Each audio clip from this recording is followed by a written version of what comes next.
Salut à tous, moi c'est Zoé Marianne, votre spécialiste en génie civil. J'espère que vous allez bien. Alors aujourd'hui, nous allons continuer avec notre série sur l'étanchéité et nous allons commencer avec l'étanchéité des ciments de fondation. Qu'est-ce qu'une fondation? Une fondation, comme nous le savons tous pour la plupart, c'est la partie de l'ouvrage chargée de transmettre les charges du bâtiment au sol.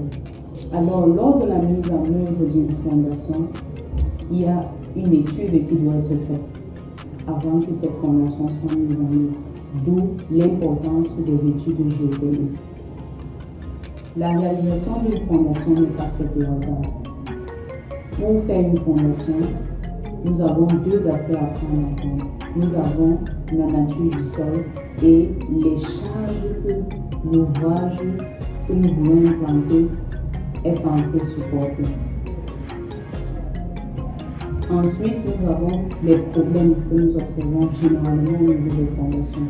Nous observons trois problèmes principaux au niveau des fondations. Nous avons les fissures qui sont observées sur les fondations et lorsqu'elles sont négligées, elles peuvent entraîner des infiltrations d'eau et des moisissures également sur le bâtiment, sur l'ouvrage en question.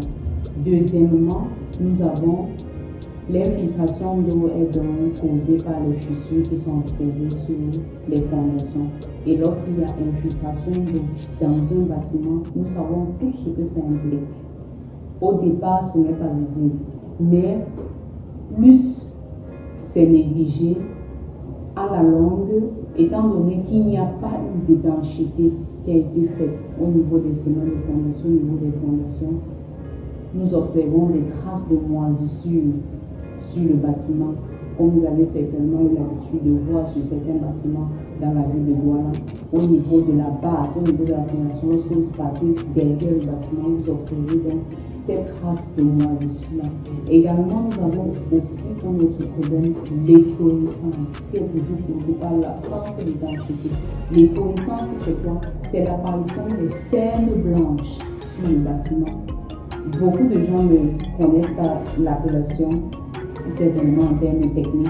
Lorsqu'ils voient les cernes blanches sur le bâtiment, parfois même sur un bâtiment qui a été créé et qui a été abandonné pendant une certaine période, lorsque l'étanchéité est absente à cet endroit-là, à la longue, vous observez des cernes blanches. Ça fait comme des traits blancs sur le bâtiment. C'est ça qu'on appelle l'efflorescence.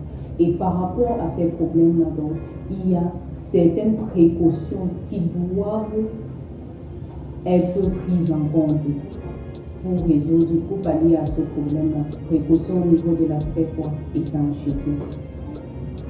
Alors la prochaine fois, nous allons donc détailler avec vous les étapes pour réaliser l'étanchéité au niveau des ciments de fondation et ce qu'on doit faire. Nous allons prendre le cas des fondations, de la réalisation de l'étanchéité sur une construction existante et également le cas où nous sommes encore en train de réaliser la construction.